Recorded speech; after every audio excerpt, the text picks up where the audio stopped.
In this video we will study capacitor and electrical capacitance। तो सबसे पहले हम कैपेसिटर का सिंबल जान लेते हैं। ये सिंबल है कैपेसिटर का। कैपेसिटर में दो पैरेलल कंडक्टिंग प्लेट्स को इस तरह से रखा है कि बीच में कोई नॉन कंडक्टिंग मीडियम है। तो इसको हम कैसे डिफाइन करेंगे? Capacitor is two conducting body separated by a non-conducting medium such that it can store a large amount of electric charge in this small space। Symbol है इसका C। और electrical capacitance को कैसे डिफाइन करेंगे? तो C होगा charge stored per unit volume, not volume but it is a potential difference. Potential difference. अब ये पोटेंशियल डिफरेंस क्या है? पोटेंशियल डिफरेंस होता है work done per unit charge की। एक पॉइंट से दूसरे पॉइंट तक चार्ज को ले जाने के लिए जितना वर्क डन करना पड़ता है, that is potential difference. Now you will learn what is electrical capacitance. Suppose एक कोई कंडक्टर है। इस कंडक्टर को जब हम चार्ज देते हैं पहले, तो इसका पोटेंशियल बढ़ जाता है। पोटेंशियल कितना बढ़ता है? जितना हम इसमें फीड करते रहते हैं, चार्ज इसको सप्लाई करते रहते हैं फ्रॉम एक्सटर्नल सोर्स। जितना ज्यादा इसमें चार्ज हम सप्लाई करते जाएंगे, इसका पोटेंशियल उतना ही बढ़ता जाएगा। So Q is directly proportional to V। Constant of proportionality रहेगा CV। कांस्टेंट ऑफ प्रोपोर्शनैलिटी को हम electrical capacitance, capacity of capacitor या फिर कंडेंसर कह सकते हैं। C एक स्केलर क्वांटिटी है। स्केलर क्वांटिटी है ये, और इसको मेजर करते हैं यूनिट फेराड में। ये इसका यूनिट है। फॉर्मूले के अकॉर्डिंगली कैपेसिटेंस और electrical capacitance is equal to Q upon potential difference. तो इसका यूनिट हम कैसे डिराइव कर लेते हैं? अगर इसको एक कूलम मेजर करते हैं, पोटेंशियल को 1 वोल्ट मेजर करते हैं, तो कैपेसिटेंस 1 फेराड होता है। Very very important unit. Farad को डिफाइन करेंगे तो when 1 coulomb charge is required to raise the potential of this conductor through 1 volt, then the capacitance of the conductor is said to be 1 farad. 1 farad is equal to 9 into 10 raise to power 11 stat farad. और electrical capacitance जो है वो एक always positive रहता है, कभी भी वो नेगेटिव नहीं रहेगा। It is it's property. Graphically अगर हम पोटेंशियल और चार्ज को कंपेयर करें, तो जितना ज्यादा चार्ज डालते जाएंगे, पोटेंशियल उतना ही किसी भी कैपेसिटर का बढ़ता जाएगा, किसी भी कंडक्टर का बढ़ता जाएगा। क्योंकि कैपेसिटर भी दो कंडक्टिंग बॉडी की एक अरेंजमेंट है, जिनको हम सर्टन स्पेस में नॉन कंडक्टिंग मटेरियल में हमें प्लेस करते हैं, और इसकी इतनी कैपेसिटी बढ़ जाती है कि छोटे से स्पेस में भी बहुत सारा चार्ज वो स्टोर कर लेता है। अब हम स्टडी करेंगे capacitance of an isolated spherical conductor. Suppose we have a spherical conductor जिसके सेंटर पर Q चार्ज रखा है। इस पॉइंट को O लेंगे और इसका रेडियस है R। यहां तक इसका इन्फ्लुएंस है। ये एक स्फेरिकल कंडक्टर है। As we know that potential at any point on the surface or sphere on the sphere is 1 upon 4 pi epsilon naught Q upon R। तो इसकी वैल्यू होती है K। तो इसको हम ऐसे शॉर्ट में लिख सकते हैं KQ अपॉन R। ये हमने पोटेंशियल पिछले वीडियो में बहुत बार डिस्कस किया है, तो सारे वीडियोस को रिवाइज कीजिए। And C is equal to Q upon V। अब हम V की वैल्यू KQ अपॉन R को पुटअप कर देंगे। Q R, ये अपॉन में R जो यहाँ चला गया और ये ऐसे कट गया हमारे पास। C is equal to R upon K।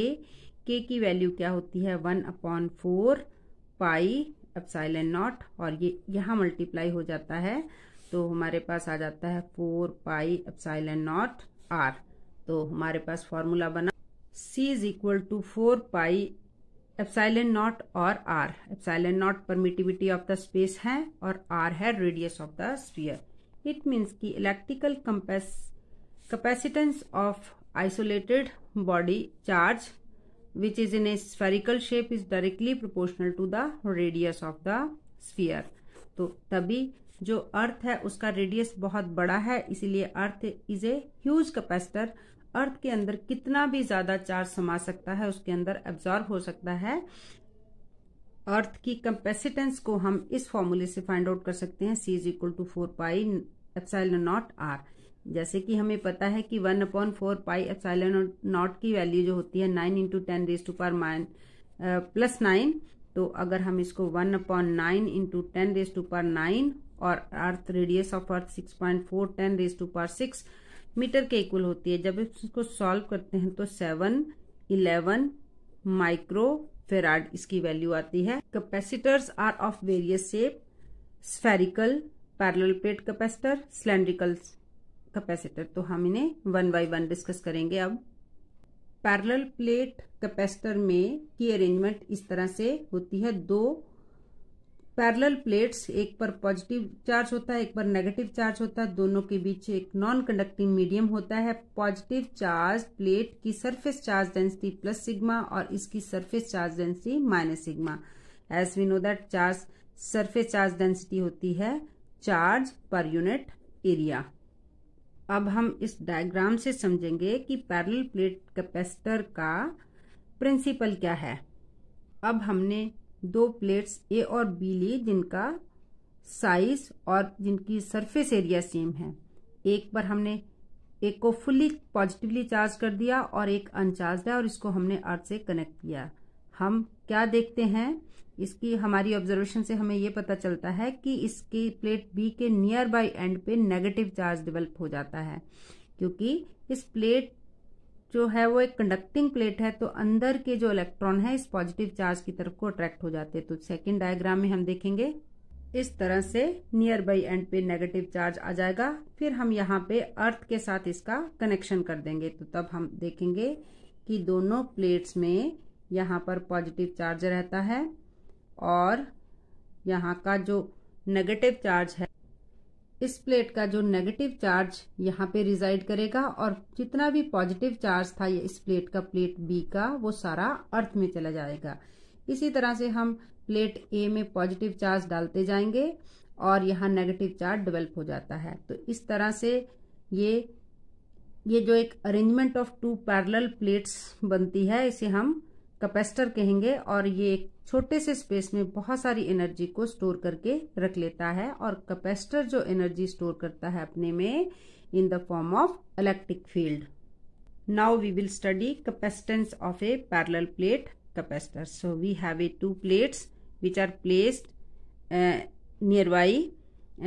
They are placed to each other nearby each other. Surface charge density of plate A sigma plus or surface charge density of plate B minus sigma. The distance between the two capacitor is between the two plate is D. As we know that the direction of electric field is always from positive to negative. As we know that the electric field between two plate is equal to sigma upon epsilon naught. Electric field is perpendicular to the plates and direction from positive to negative. Magnitude of this electric field is equal to rate of change of potential upon distance between them. As large potential is set up between these between these two plates, तो हम इसको V upon D लेंगे क्योंकि इस बार हमने distance को D लिया है. तो E is equal to V upon D. ये इक्वेशन नंबर 1 हो गया. और पोटेंशियल के लिए सॉल्व किया तो E into D electric field और दोनों की प्लेट्स के बीच में कितनी डिस्टेंस है.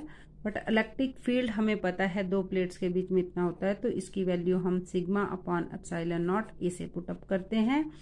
और सिग्मा की वैल्यू हमें पता है surface charge density Q upon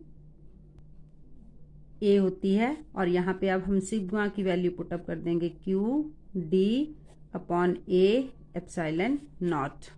but the capacitance C is equal to Q upon V.